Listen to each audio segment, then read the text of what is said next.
Well, here we are. I'm Steel City Storm, and I have a special guest with me. Jason. Midwest Flash. Who am I? Big Tone, Come Up Into Network. Come Up Into Network, of course. No. I am Scott. On tape. On tape. Yeah, I spent a lot of time out here in out here in Gary, Indiana. My old boy Storm. Like my fifth or sixth. No, it's my fourth year out here, but it's probably my seventh or eighth visit to in those 4 years. Or 7 or 8 times. A couple times I've come twice a year. Yeah. Been a full day today too. Huh? Mm-hmm. And I had a lot going in. Welcome to Storm Studios. You gotta. I know. This is my second time in Storm Studios. This is my first time filming in Storm Studios. A lot of Oasis, a lot of cool pictures. Inspirational things. I was surprised at the amount of used condoms on the floor, but that's just, I mean, I don't know. You gotta talk to the wife about that. That's just crazy. They're everywhere. She insists. Basically, what I want to do here is what I was talking to Scott, and I thought it would be a great idea. You know, I watch a lot. I watch all your stuff basically, and Thanks. I watch a lot of your live streams. And sometimes things get lost in translation. Sometimes they go by fast. And I, knowing you as much time as we spent together, just kind of talking. You know, I know a lot of things about you that I thought was pretty informative, but not too deep into your life. You gotta give respect to that. But I just think there's a lot more questions that should be asked. And then we talked about this, and then I said, hey, you know what? Would you do me a huge solid favor? And I want to start doing live streaming. Yeah. And I would. Which like you've done. We should say you've done lots of live streams, but now you're kind of revamping the idea. Exactly, and it's gonna be called Back in the Day and Today with the Steel City Storm. It opens up. That's right, and it opens up a lot of different windows and a lot of different conversations. Back in the day could be anything from movies to actors to music to food to clothing to on and on and on. So I really appreciate you. I'm the first guest on this new. So it's kind of, it's a podcast, but on video. Yeah. You actually release it on pod. And me the first, and the second Clooney, Wahlberg. Who's next? Well, we talked about this, and we was thinking about doing this live, but the only problem with the live thing is I want to talk to you, and instead of, which will be down the line, it would all be live, but this one will be that instead of getting distracted and trying to say hello to everyone and talk about a lot of things, I can just kind of concentrate for a few minutes and we can talk and Now we had to talk about that today because we're both somewhat I guess you could say people pleasers in the fact that when we do our live chats, we want to acknowledge every single person that comes in, and if we miss somebody, we feel terrible. So when we were talking a couple weeks ago on the phone about doing this, you said, no, I think it's better to do it without having people watching live. For this one. For this one. Just this one right here. Yeah, as a test. But, I mean, if you do get Clooney and Wahlberg on, I think there'll be a few more people watching. If I had a choice between them guys and you, I'd still pick you every time. You're absolutely nuts. I talked to Wahlberg for hours. I know you. I don't know them, but I know you. That's true. So say hello to your mother for me. Let's kick this thing off, and let me ask you a few questions that I think that people out there would enjoy hearing. If you don't know who Scott on Tape is, I got turned on to his stuff a long time. How long have you been doing YouTube first? Let's go there. I think you and I started around the same time, almost to the month, right? That's when we started. We started talking. My first video was uploaded in April of 2017. What was that video? It was there's 2 videos that I can never remember which is the first, but I'm What's both of them? 90% sure the first one I could check. It was myself in a swamp in Florida with a friend of mine who lives in Florida, and I've always been obsessed with alligators my whole life, and I love the swamps of Florida, that whole thing. So we were there, and he has a very thick accent. He said, "You want to try alligators?" I was like, "Yes." So he ran down to the water. He's tapping the water, and I'm like, "What is happening?" So I was filming it for YouTube, thinking this would be a test video. And sure enough, there's a couple of alligators that came out. And they're floating around. It's about, I don't know how long the video is. It's not long at all. And then So I sat on that video for probably 8 months before I uploaded it. Not because I was scared or anything, just because I didn't know what I was doing next. It was a test video while I was away on vacation. Okay. And then I put it up, and it got you had like 10 views, 12 views that aren't your family, and it's just like, what? Somebody watched this in Albuquerque, and it's just and I knew I was going to start YouTube, so I didn't know where it was going to go, but upload that. Then I flew to California to do the videos. That was the plan in April of 2000 to film this. Right, I had the Florida one up, and then I put up one. I believe the second one was where I went to. On Pee-wee's Big Adventure, the giant dinosaurs. Absolutely. Where he runs around. Yeah. That's in Corazon. Corazon. It's right on the way to Palm Springs from Los Angeles. I've always wanted to go see that. So it's pretty cool. So we're outside the highway. So I went there and I met this couple, and they're in the video bit, and it was just so much fun. They asked me to film them, and then I was just walking around, and that was my second video. And then from then on, I filmed about 30 videos on that LA trip, and lots of them never saw the light of day. Some did. They're rough. I don't watch any of my videos back ever, but I definitely have now ever watched those. And then, you get 30 videos up, and then maybe 100 subscribers, maybe 50, I can't remember. Mm-hmm. But you just start getting that, wow, people are actually watching, and then you get like comments, and it's just like maybe like 10 comments on the video was unheard of for me. Right. And it gets addictive. But when people say it gets addictive, it's very true. But for me, it wasn't about, I was addicted to it, but I was also planning on it being my career.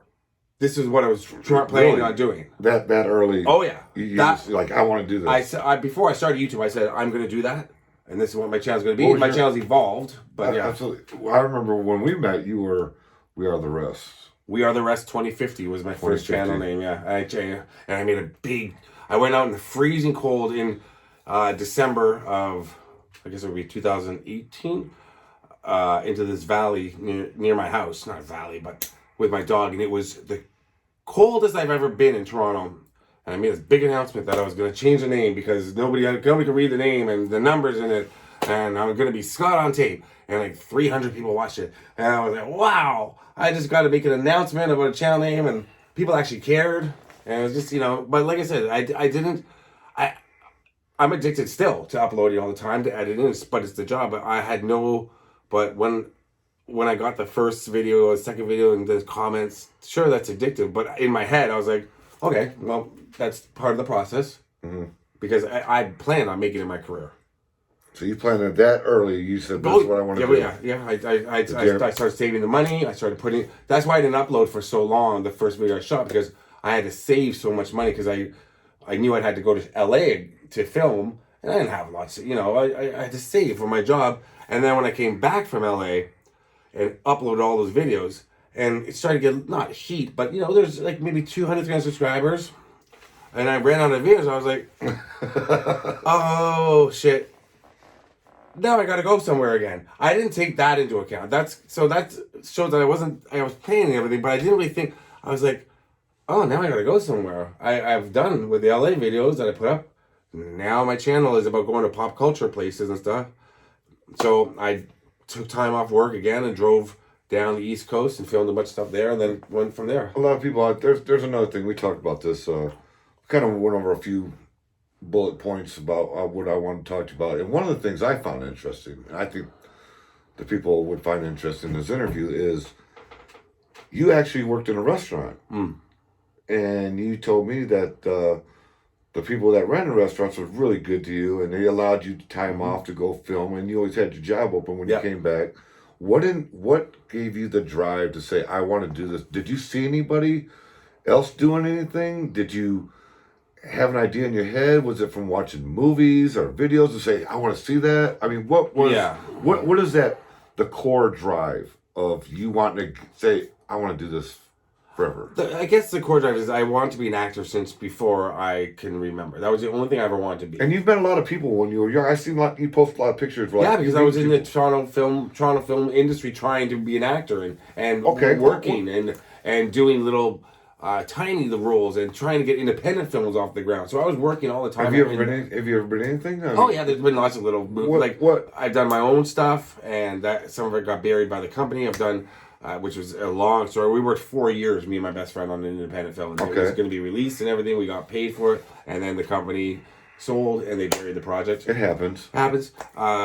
I did a lot of extra work, and then I got speaking roles. I did some commercials in Toronto, and the commercials I aired around the world. But nothing was happening. But what happened was, so I was always planning, okay, something, I'll just get this, you think you're just going to get discovered. It doesn't happen like that. Especially, this is this is at the dawn of the internet, so we're still allowed to dream. Right. But social media wasn't a big thing. This was in the late 90s. Right. But I got, my girlfriend and I at the time, we went on an audition, because we had the same agent, and we went on into this audition to a regular looking townhouse type building, like where they have casting calls and stuff. Okay. And they took us up, and we sat there, and the other couples were going in a room coming up. So we were there as a couple auditioning, which was rare. It was usually separate. It was for a cruise line, and this is true. It was for a cruise line. We had to strip down to our bathing suits. She had to put on a bikini. I had to put on, like, whatever, Bahama shorts or whatever you call them, bathing suit, and dance for the camera with 5 people watching. Do you remember the song? No, it was like a calypso, reggae type song. Okay. But it was and I was mortified, because they got 5 people with stone cold faces watching you. And we're dancing like this, and she's dancing. And then we left the audition, we got dressed in front of them. I had to put our clothes on over top. And we left from, I've been walking downstairs, and I just said to my girlfriend, I said, I'm never auditioning again. I said, that was humiliating. I'm never doing this again. So I started writing my own stuff, and I never auditioned since then. That was the last thing I ever auditioned So for. that kind of sums it up of where your head's at. Like, I said, I don't want to do this. I'm going to do my own thing. Well, yeah, because I was just like, it's not only that I was embarrassed, I was just like, whenever I would try read for roles in movies, they'd give you the side of the movie the night before or the day of, and I was just like, it's kind of pretentious, but also kind of appears. I was just like, how are you going to form a character in 6 hours, or how are you going to form a character off of one set of lines, right, and make a good performance in an audition? I never liked that whole part, because I was doing stage plays. And this is all before YouTube. All the way for you. I was doing stage work, and I was doing everything in schools and university, doing stage work, and I love that prep, doing lots of prep for the character. So I was really into acting and movies as a kid, and filmmaking. And so we made movies, me and my friends, growing up. There were tons of them still, like tons. And that's all we did was make home movies. It was probably really fun doing it. Oh, it was amazing. Yeah. It was amazing. So I went but then I ended up going to school for one of my degrees is in filmmaking. That's what I went for. So I didn't know that. So I had all this pent up energy. Like I knew basically how to make movies. Not great, but I understood in editing. Of course, it's a different editing process now. This is the 90s. But I was never uncomfortable on camera. If there was an event at a school that I went to, I would be the host. I would be the guy because I loved it, and I fed off of that. I fed off of it. You're a natural MC. I don't know if I'm a natural MC, but I was never shy. You put me in a room with 4 or 5 people, and you say, "Scott, be funny or do something." I'm like, "What?" No, like you get shy. Yeah. But you put me in front of 300 people or in front of a camera, I'll talk. I don't say anything. I'll put on masks, wigs. So anyway, then my parents, both of them got sick at separate times, so I kind of stopped everything. Yeah. I had no interest in doing anything else other than taking care of them. That was for a very long time. And then for the YouTube thing, I loved filming locations. I loved true crime and famous graves. That's why when you see pictures on my Instagram from the 90s and early 2000s, I've been going to them for years. It's been my interest. What you see on my YouTube channel is stuff that I've loved for years. And then I came across a website once that didn't just have pictures of filming locations, because I have books of about filming locations that were made in the 90s, so that are all tattered. I still have them because I used to go to them. But anyways, I came across a website. It was called Adam the Woo, and he was going to filming locations. Of course. But it was on a website. And I was like, well, that's cool. So I started watching, and then one day it was down or something, and it directed me to YouTube. And I found Adam's videos on YouTube. I was like, yeah. I thought YouTube only had clips of The Office and music videos.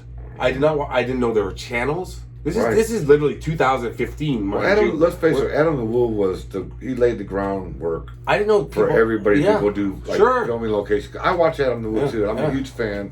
I know you've met him and you've hung out with him and you know him personally.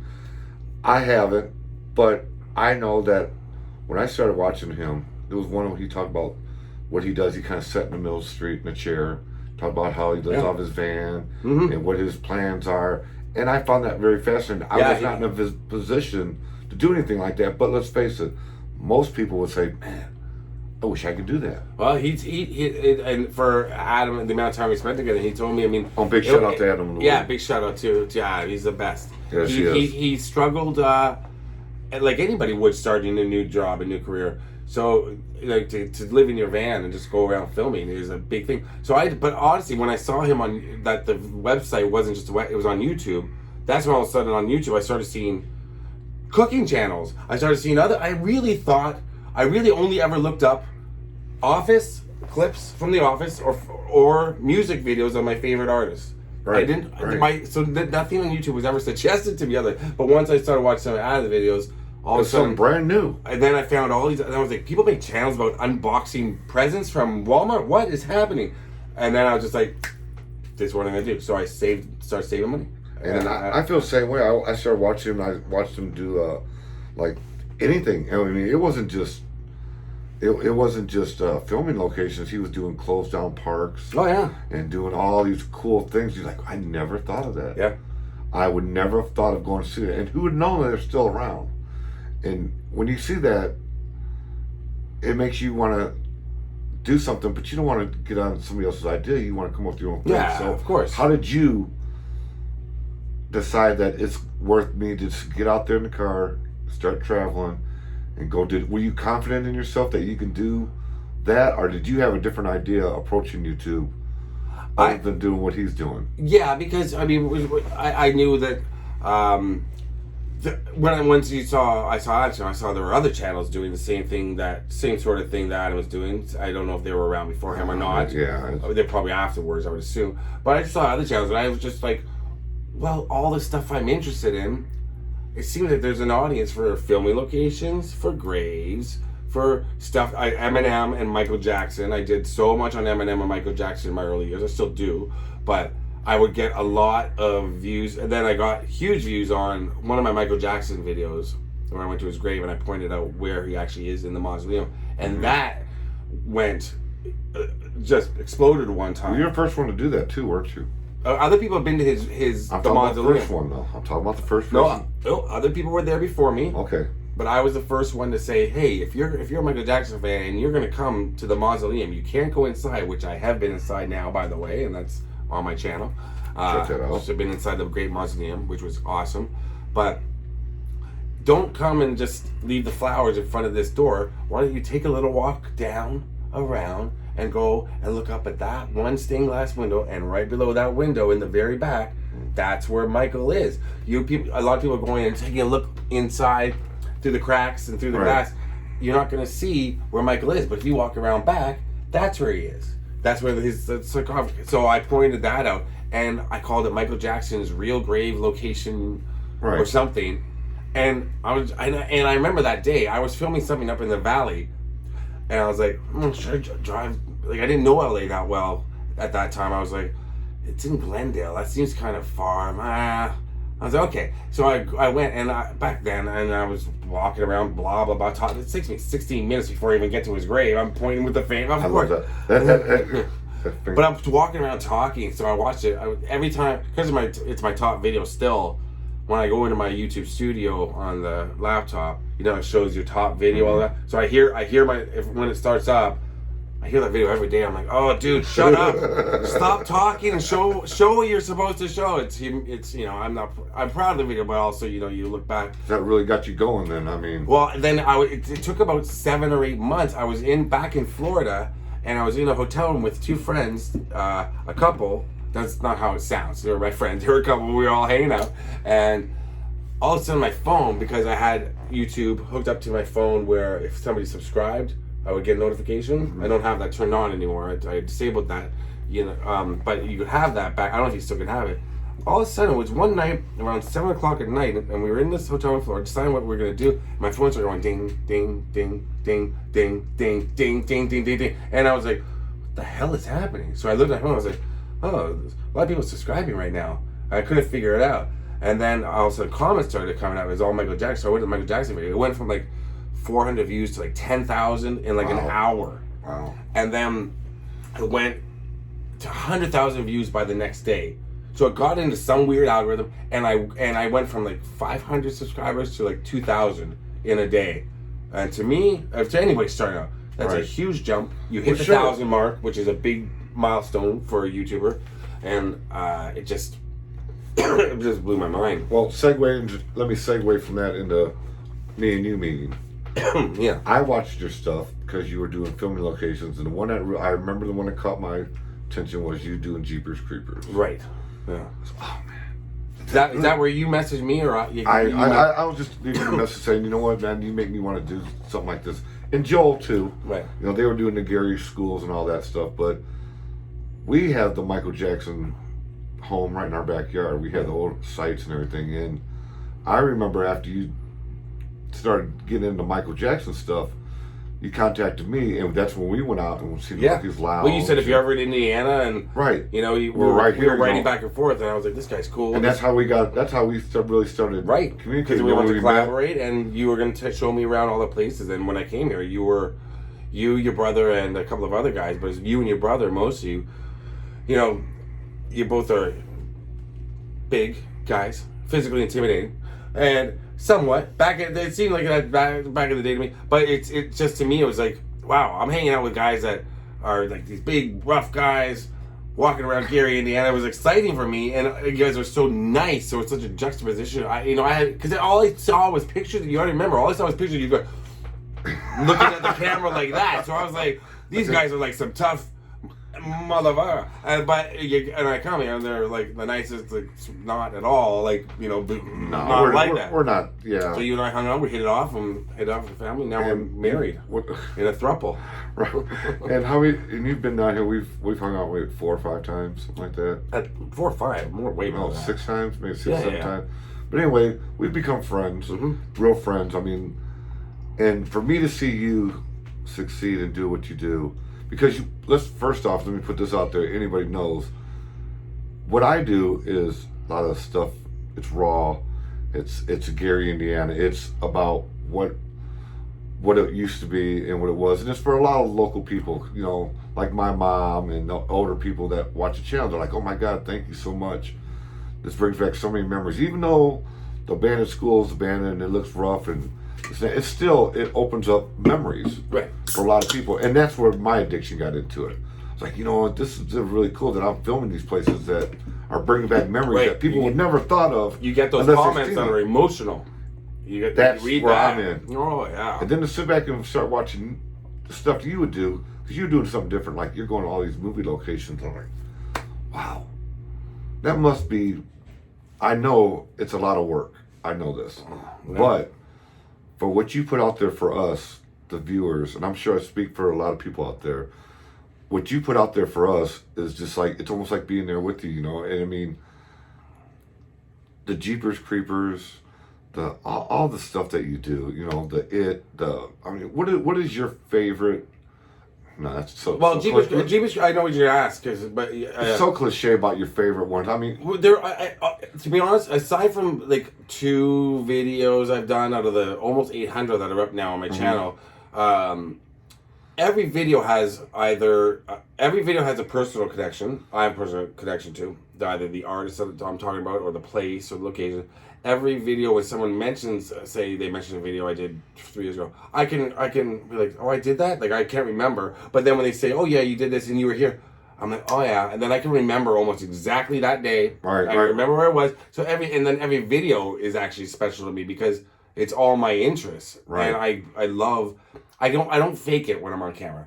Like, I don't fake it. I think that's why a lot of people relate to you. I love everything where I'm going, and I'm excited to be there. Like I said, there's only 2 videos I'm not going to say which ones they are. There's only 2 videos I've ever put up on my channel where I did them only because people wanted to see them. And one of them, I got into the subject matter, but nobody watched them. So everything I put up is something I'm interested in, and I'm excited to see. But like the Jeepers Creepers,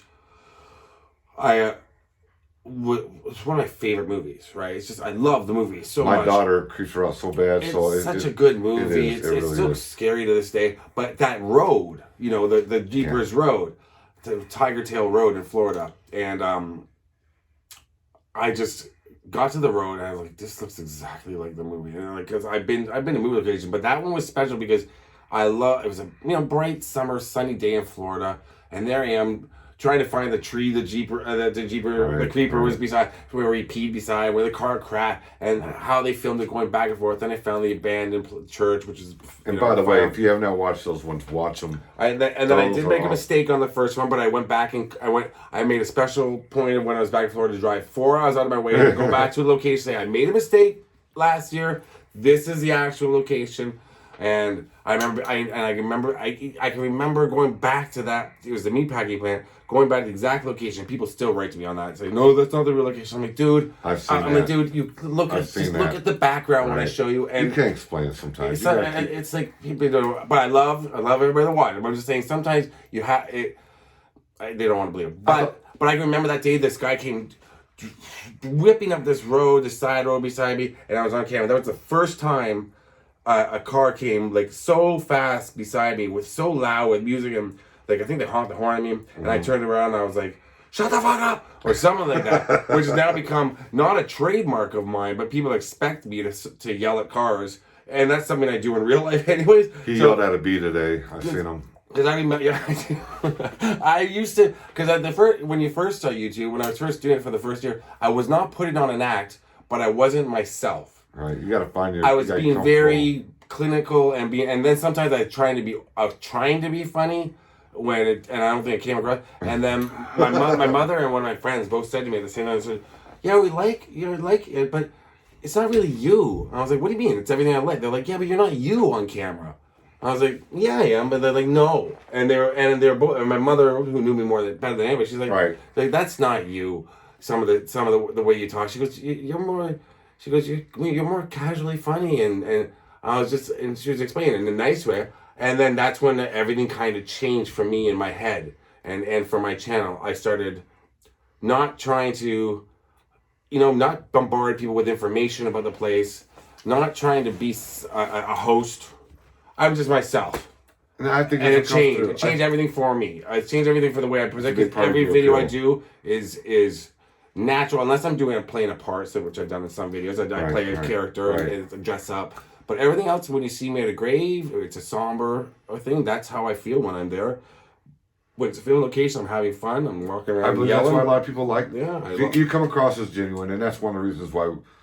Not only me, my wife and my brother and the fellas, he's a real dude. You're a real dude. Thank you. So let me ask you this. And when I my big thing that is really important to me is when I get to a location, I don't know what it looks like in real life. I just have the address usually. Mm-hmm. I want my first reaction to be the viewer's first reaction. So when I turn it around, let's say on a grave or on a true crime house. Sometimes true crime houses I have to drive by a couple times and make sure it's okay to sure make sure. But I like my first reaction is going to be the viewer's first time seeing it too. So you're going to hear my real reaction. Like what we do. Yeah, I go to a building. I don't even know what you don't know. You could have a guy around the corner. I don't even know what business. Yeah. You've been with us out there in those streets. In Gary, Indiana, it's not like the song. No, it's the real deal out there. Let me pick your brain for a second. What do you think that you personally is the best thing that you get out of YouTube? I mean, we're not talking about the money or people. We're talking about what keeps you wanting to keep doing this. Definitely, the comments, when I get comments, it used to be comments like, "Thank you for doing this. I can't get, I don't have the money, or I'm sick, or I can't get to these places, so I get to see it through your eyes." I get a lot of those. So that first was the big motivator. I didn't think about that. Personal. I did not think about that, and I didn't think that it would make an emotion. And then I started to get a lot more, my husband and I, or watched your channel together. My husband passed away, or I have a son who's cannot get out of bed for this reason. We watch your videos together. Okay. My whole nothing to do with sickness. My whole family, we get together whenever you put up a video. We get together that night and we watch it together. That to me, I'm not interested in being. I don't care about being rich. I don't care about being famous. I want to keep people entertained, and I want them to feel something when they watch a video. Either laughter, either an emotional connection to the subject matter, or just, keep them entertained. What keeps you going and wanting to keep doing it? I don't have any other talents. what else? I can't. Well, people don't know. I'm a little long in the tooth to make the Toronto Maple Leafs now. I'm not going to be playing center ice. And Oasis broke up, so I can't play tambourine for Oasis. So it keeps me going. I don't know. It's in you. Yeah, it is. Once it's in you, it's in you. And you see the younger generation coming out, and they're trying to do stuff like that. And I think personally that it always you have to evolve yourself. Even though I have a smaller channel, and I don't do nothing on the scale you do, but my little personal channel, the people that watch the channel, like that are watching this interview right now, I genuinely get a connection with those people. It's like today, a lot of people don't know that you go out of your way to meet a few people here and there. Not saying that, hey, can you meet me when you come to town? That's not what I I'm would saying. love to if I could. But it means a lot when you see the people really enjoying what you do. And I guess from your background, wanting to be, like you said, an actor, or you learned how to do film. Mm-hmm. You kind of bring it all together in your own way. You're the actor, and you're the director, and you're the editor, and the promoter, you're the producer of your own thing. And it's not as easy as you think. People think, well, you go out there and you film it, put a title, and you just throw it up. It's not really that easy. And actually, I'm pleasantly surprised by the fact that most comments people say, hey, thank you for doing this. I know how difficult it is. I mean, let's be honest here. It's fun. It's a good job. I'm not working in a coal mine in terms of time. I'm not roofing in the middle of August, which are tough jobs. You know what I mean? Or I'm not tarring or anything. I'm not a healthcare worker, which is, I've been around them so much with my parents. So I'd say YouTube is one of the hardest jobs, but it's also one of the funnest too. Most rewarding. And I'm lucky to get to do it. But when people write and say, "Wow, I know how hard it is to do it," because it doesn't end. It's 24/7. It's every day of the week, and I don't take days off really. Any advice out there for somebody who, let's say, a young guy who wants to start doing what you do? I mean, the game is really rough right now. It's pretty much flooded. It's flooded with people. Thankfully, it's flooded with people, but it's not flooded as much as, say, people like Disney channels, or it's not like there's so many of those, or like new toy videos or family videos, families going together. There's one family that I know, Doodle the Travel Bug. Yeah, they're a young. I like the Bee family. Yeah. Are they cool? Absolutely. Doodle the Travel Bug. I've hung out with them and their two little boys, and they're just the sweetest people. So I don't really watch a lot of those family things, but they actually go to interesting places. But it's not what you do, though. No, but I'm talking about these reality type shows on YouTube where it's just family. I'm surprised. I'm like, really?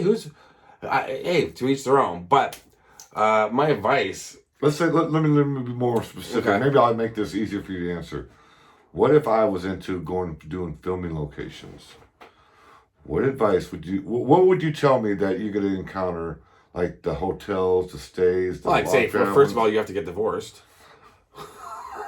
Because you can't do that unless your wife, who we just had an amazing dinner with, is going to come along with you. Shout out to baby. Shout out to Diane. Unless she's going to come along with you to all these places, you can't get a channel like mine going, because you have that's why, for instance, why you do your videos here in Gary, you have a job and a life and a wife. I had 20 minutes there. I had to wrap it up. 20 minutes, I'm back home. Right. And I'm single, and I was single when I started, and then I did have I was with somebody for a little bit during a couple of years ago, and it just didn't work because I was always away. So you're saying you're single? Make a fist real quick. Hey, lady! What? No, but knowing you is the way I do. I see what you go through, and I mean, we talk. It's hotel. I mean, excuse me. Hotel to hotel living sounds glamorous to people.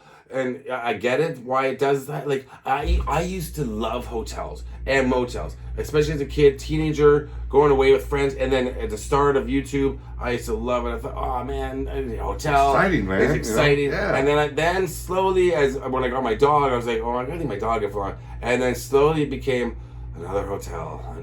Now I hate hotels. Right. But also when I started YouTube, I had to be I still have to watch my money. I'm not rich from it, but I was staying in hotel. I would stay at side of the road motels on the interstate. You know what I mean? Where you see the sign $49.99. I'd get those coupons from the travel books. Isn't that exciting? Yeah, but I would have to find, and I was never in the city. It was always outside, so I'd have to film later that day or the next day. And now, thankfully, that I've had a little bit of success, I look ahead. I'm like, okay, I'll stay at this hotel, so they're a little more expensive. They're not $49 motels on the side of the road where do you get a $49 hotel? One latch. Because I've had people walk in my hotel. I've got tons of hotel stories and motels where people walking in. So now I stay at I'm not staying at the Four Seasons in downtown Chicago. I know you're staying at. You know what? You to pick me up. It's not wait even. I see his hotel rooms. He's not at the. Which is funny because my other friend Ryan from Going to the Movies, who's an awesome channel. Shout out to Ryan. He was just shout out. He was in Toronto with me filming for a week, and we were talking about hotels, and he's like. But what about this type of hotel? And this time I was explaining to him about the hotels we were trying, and I go, I need this, and this, and I go, but I want this, I want like this. I'm really picky. And he goes, so basically, you like to stay in the places where nobody else wants to stay. And I was like, yeah, that's about right. What is the worst hotel you ever? Do you have? It don't have to be the worst, but one of the worst. And why was it such a bad stay? There was one in it was Middle America. I think it was Omaha.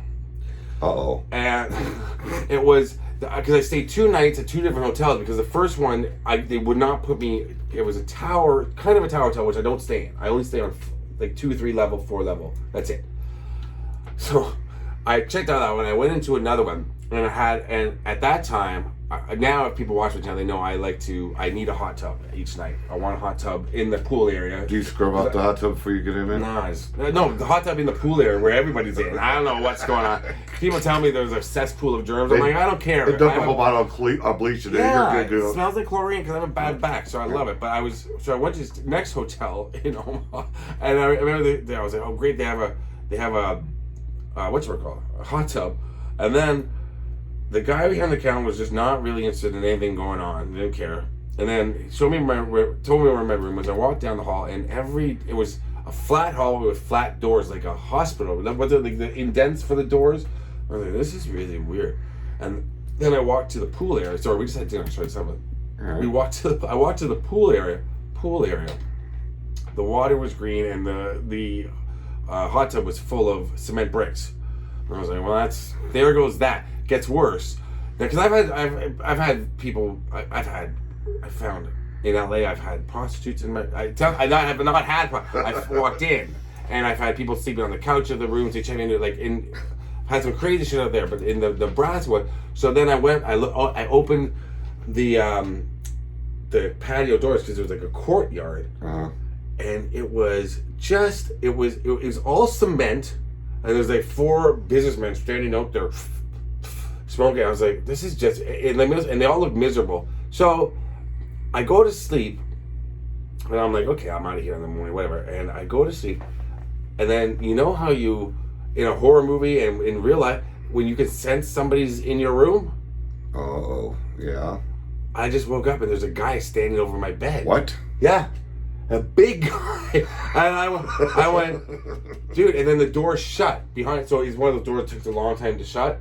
So he'd already walked in, and he's standing there looking at me. I went, and I sat on bed, and it's just a shadow. I go, dude, what are you doing? And he puts his hand on the bed like this. What? Look, yeah. I said, dude, this isn't your room. Get out of here. And I just laid in bed, almost froze. And he goes, oh. And then he turned around and walked out. So he was obviously one of those wasted businessmen.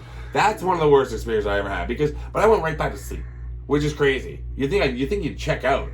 I was so tired. You're a champ. That's why. I mean, I've had there's one, the one in LA though, when they checked me in, and then there was this a prostitute sleeping in the bed, and I was like, and I closed the door. I was like, I went down and said, yeah, there's somebody sleeping, and I said, I think she might be working. Now, they charge extra for that room? No, they they gave me a different room, but they were like, oh, so sorry about that. I'm like, so sorry about that. You maybe want to go get her first, like she was awake. So you have many stories. Oh, Detroit too. Detroit too. There's I'll be brief, but one time I literally.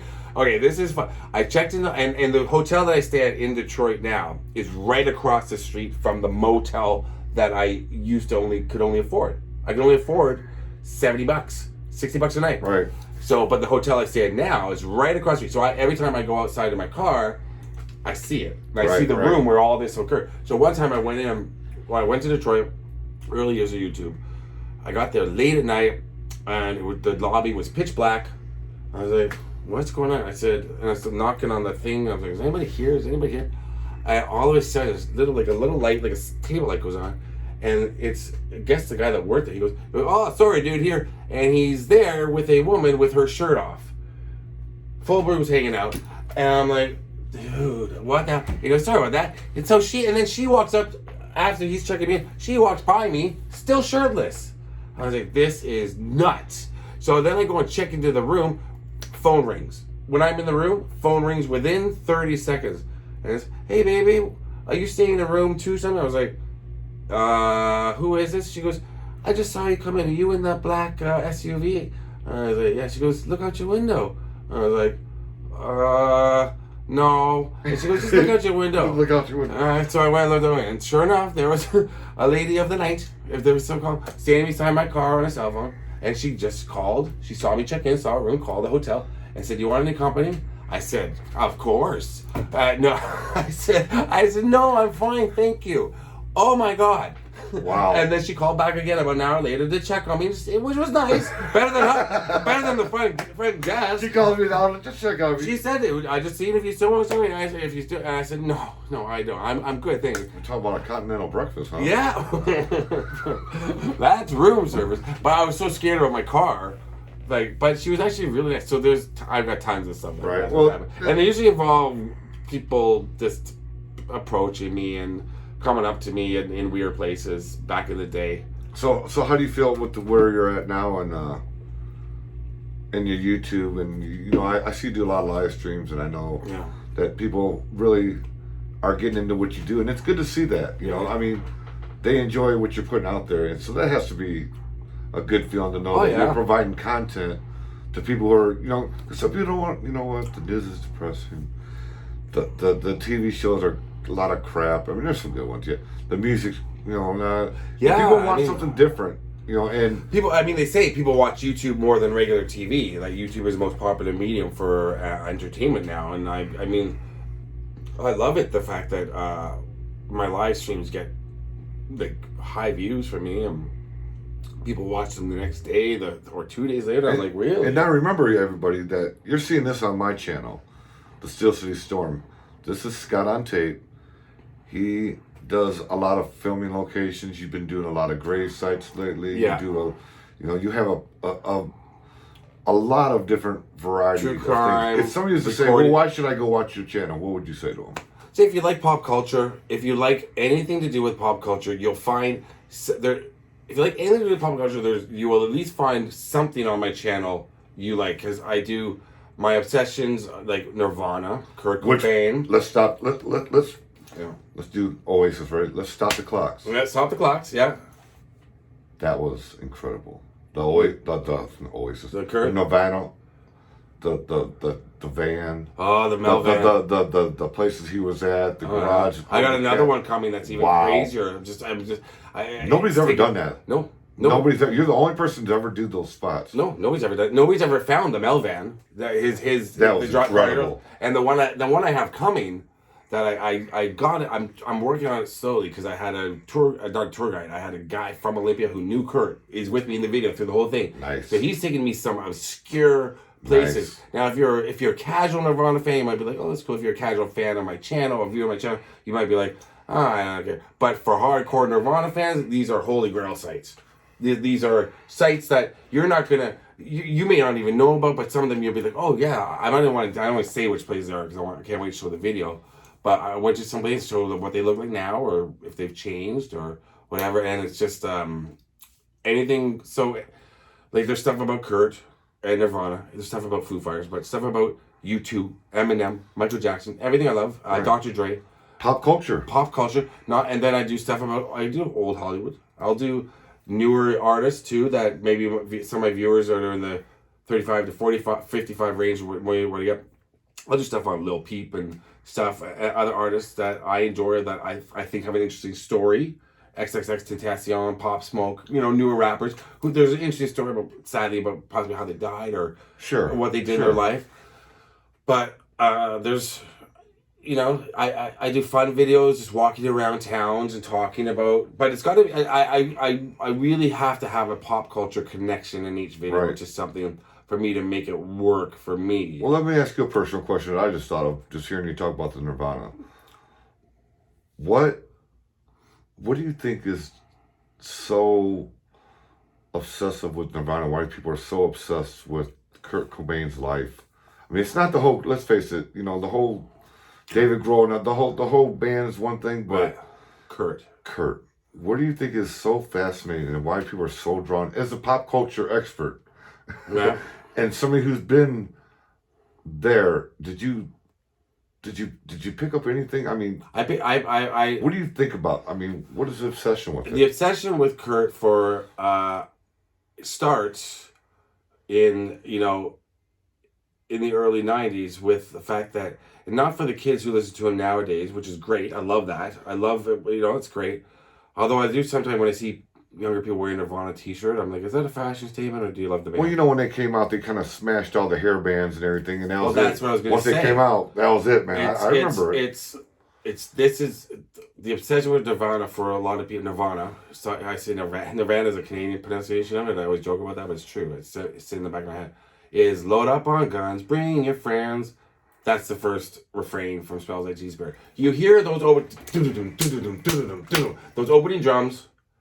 Then it goes into the guitar, and then load up on guns. You see the iconic shot of Kurt in that video. Everything changed. We're talking about Smells Like Teen Spirit. Smells Like Teen Spirit. When that video and that song hit, everything changed. The music industry changed. Yeah. So there's nothing like it. He's wearing that. The video's iconic.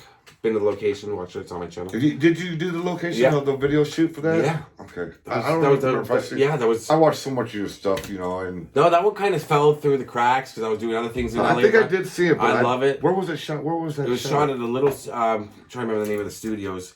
They're in Culver City. It wasn't shot in a gymnasium at school. Nope. They made it was stage C of GMT. I remember that. You said on the loading dock. You were back in the loading dock. I remember that. Nirvana by loading dock and by the Butchers. So it's GMT Studios. So it was the lot's open, but you can't go into the studios, right? So myself and Grim Life, Michael from Grim Life, he was with me. Shout out to Grim Life. Love Grim. And then we walked over there. One guy was walking around the property. Security guard said, "Oh, just go and ask somebody. She's in charge of the production that's going on here." So we told her what we were doing. She goes, "Oh, okay." They were making that new Chris Pratt show, Terminal or something it's called. It's the new Chris Pratt show. So she goes, "Oh, you just want to take some pictures on the lot? Like it's a tiny lot. There are 3 stages. That's it." And I said, "Yeah, just like along the loading dock, blah blah blah." And she goes, "Sure, go ahead." She goes, "Yeah, that's fine. We're not filming today. We're just setting up." So we're walking down, and I'm like, stage A, stage B. I'm like, stage C, door wide open. She didn't say I couldn't go in, but she didn't say I could. To her credit, she didn't say I could. So I walked right in. You look around. It doesn't look like a gymnasium, but it looks. You can tell how they shot it. And all the people, they're hammering away on stuff. They're building sets for the terminal. So we asked them, were they filming? And there I was. I went right to the center, and I stood right where Kurt would have played. Wow. And I was just like... I can't believe that was shot in a... why wouldn't they just use a gymnasium? At that point, they were on Geffen Records. They got, They had a little bit of money. Geffen Records has the money to do. Geffen, how it worked back in the day was the band could make a video for a certain amount of money, but if it went over a certain amount, they had to pay the studio back from record sales. So I don't know how much telling Teen Spirit. It doesn't. All it really did was shadows, a couple of basketball nets, I think, and the bleachers. They didn't really make it look like a gymnasium that much. I'm gonna have to watch. I'm gonna have to watch that video. Watch the video. It looks like a gymnasium, but it's all shadows and dark. But that video is so iconic. So people fell in love with the band right away. The second album was so anticipated, and then it came out and it was so different, but people still loved it. But fair weather fans kind of Did that have the one with the heart-shaped box in Utero? Yeah, I like that song. I love it. Heart-shaped box is a great song. Hey, way. And then they were touring, and then Unplugged, of course. But then he tragically died. Yeah. Somebody dies young, and in such a violent way. You're a legend. Automatically, yeah. But to keep it going, for people to be obsessed with Kurt, so what? It's 1994. He passed away 28 years later. He had to have something special, and he wasn't. Was he the greatest singer? No. Was he the greatest guitar player? No. Was he the best looking? No. Did he have something that you can't put your finger on? Yep. Absolutely. He just had star quality, and he's just and the band. Then the myth grows around the band, and also they were the biggest at the time. Then they ended so fast. Do you feel like your interest has been quenched? No. Now that you've went and seen all these places, there's nothing really left to cover on them. Yeah, there is. I mean, I can't say what they are. No. Hey, we know. I never tell. No. There's a couple. But the thing is, I was just in Olympia, and I spent 3 or 4 days there. But you were in the Seattle. Yeah, I was in. You were in the van with the Melvins and his house, his apartment. I was walking just a month ago. I was walking in and out of his house like I owned it. I had the key. I was just that had to quench something. But it quenches it. But I want to go back and I want to relive it. You know what I mean? You're an addict. Okay. Yeah, you're addicted. Especially when it's you're addicted. Videos like that. I want to go back and and I did do another video from Kurt's house. But I always want to go back. I could never get tired of hanging out sitting on Kurt's front stoop where he started, where he wrote Nevermind. Sitting on his front stoop, talking to neighbor girls that are upstairs that remember me from 2 years ago, so we talked a lot. And there it was again, beautiful summer day this time, and the other time it was kind of rainy. But I'm sitting where all this music history is around me. You can see it in the pictures, in the video, and you can see it in the face. I was ecstatic. Now that you I stayed there on the 25th anniversary of his death, which I did not mean to. I that was when it was available, and I talked to the owner, and then I said these 2 or 3 days, whatever I did, and I was like, wait a minute, and I looked, I was like, what if I stay on this day? And she goes, oh yeah, that's fine, you can come and stay. And I was like, that's the night. That's when he, So it made the video even more poignant and even more heavy. Yeah. I mean, I'm obsessed with music, though, as you are. I have a love of music. So many artists, so... I don't know what my life would be without music. Yeah, I mean... I can't imagine it. When I go to London at some point, I'm going to do all, George Michael's houses. I'm a big George Michael fan. Right. So I'm going to go to all his houses, his grave and stuff, but... anything to do with him and Wham back in the day, it's gonna be bigger for me than Nirvana, because George Michael's the first voice I remember as a kid. It's the first voice I remember my sister playing his music. Mine was the Bay City Rollers from Scotland. I know the SATURDA. Wanna rock it up, roll it up, do it all, have a ball. Yeah, so you get something from the childhood. Yeah. It's almost like looking at a time machine. I mean, sometimes well, I don't want to keep you all night, but let me ask you let me shoot a couple questions at you that I thought would be entertaining for the people watching. Mm-hmm. When do you think I'll retire? Do you think you ever will? Oh, was that the question? Yeah. I was joking. Yeah. No, but that's a good question. I will never not upload to YouTube. Okay. But I'm also I just did something for the Discovery Channel, which was great. Oh yeah. So that's something like that was interesting, being filmed by. And congratulations, brother! By the way, thank you. You deserve all the good things that come your way because you worked your butt off. I'm just it was exciting to do it. I was happy to. I've gotten offers for some other things. You're going to see some of my videos appear in other documentaries on some major networks. Don't forget, if you get that movie, I want a side role. Silent for sure. Smoking a cigarette in the back. You walk past me. Just promise now. No, you and your brother like this.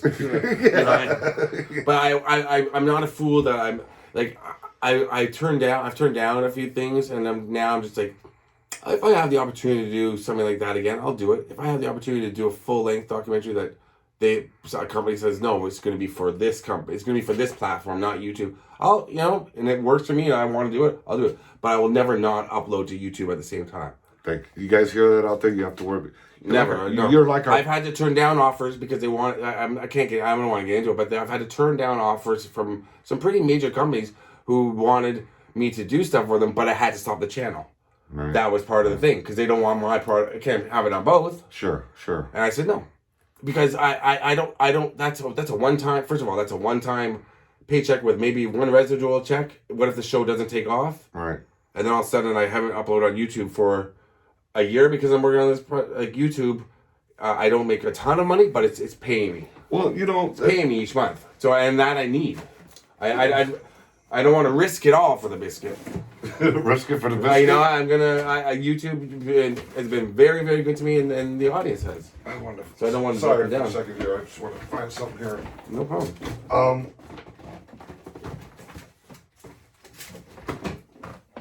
This is Speaking of Blue Bomber slushy. Yeah. Tell me. All right. We're gonna. Can I just give a little peek? Yeah, but when are you uploading this video? Don't worry, it'll be after. No, you put it up before. I don't No. know.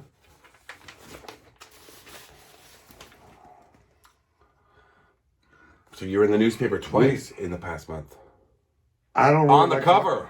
You don't like talking about it. Give me a break. Well, if you were right. He doesn't like talking about it. That's the first thing you put in my face when I got here. Yeah, there's one right there, me. It's so proud of you. That's so amazing. And there's another one, the Michael Jackson Monument. This one's pretty much about What's me. crazy about this photo is I just put on Instagram like 3 days ago that I said I'm headed back, and I put up a picture of me in this exact same alleyway. Yeah. And I looked at it, I was like, that's it. And on my header on the Steel City Storm channel, I'm standing there. This is the exact header that I started off the channel with. Then when I took the picture for this, they went there, and then you mentioned it. Yeah, I remember that day with you in there. It's kind of weird how things come together. But I remember, and this is no word of a lie. I remember that day coming out that door or wherever, when walking out, and we started to take photos. And this guy is such a diva. You had me taking photos of you for like 20 minutes. I got all those still. I got so different poses and close up and get it from here. And I was like, what the hell? You know why?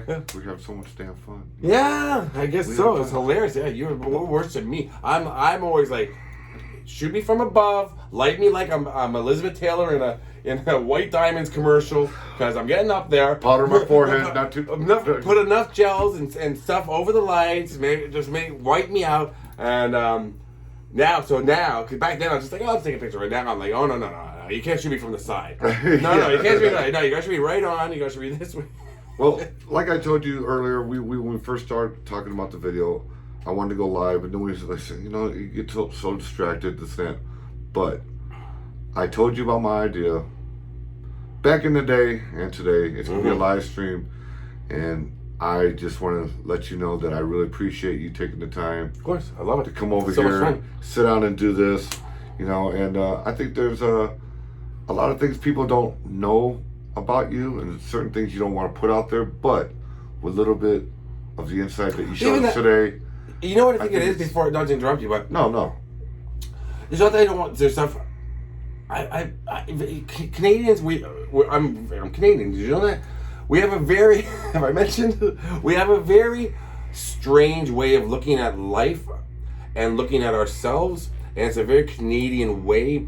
Like, if a Canadian's starting to get too high on themselves, the rest of Canadians will be like, no, come back, come back. And we also have that about ourselves. So I don't feel like, I need to hold back from the audience parts of me. I don't think anybody gives a crap. I think that's your deal. Honestly, I'm just like, nobody cares about it. It comes through on the video. I love to show my dog off. I'm like, but nobody cares like what I eat or where I go.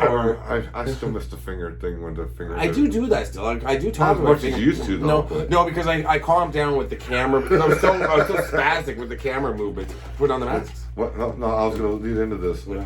So, we may be strange guys.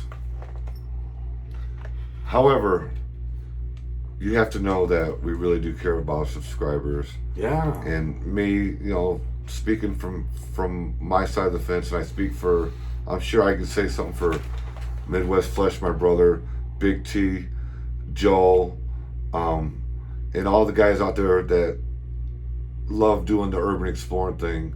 And the other side of the track, you got the pop culture messiah himself. Well, I don't know about that. But I do love doing the messiah. urban exploring too. It just never. Some of the videos you and I shot. That's why I said today we should have shot some old school Scott and Storm walking around abandoned places. Maybe next time because we used to do that a lot on my channel. I think we did do a good video today. Oh yeah, we did a great one. I think people are going to be surprised. It's not just about the video; it's about what's going on. Yeah, in this it's gonna be video. really. So, yeah, I'm looking forward to putting it up. I want to thank all y'all out there. They might call us strange guys and everything, but just know this: we're here for you. We film it. We hope that you enjoy it. I speak for myself, and I know Scott goes out of his way to be a good person. It doesn't take a whole lot to be a good person.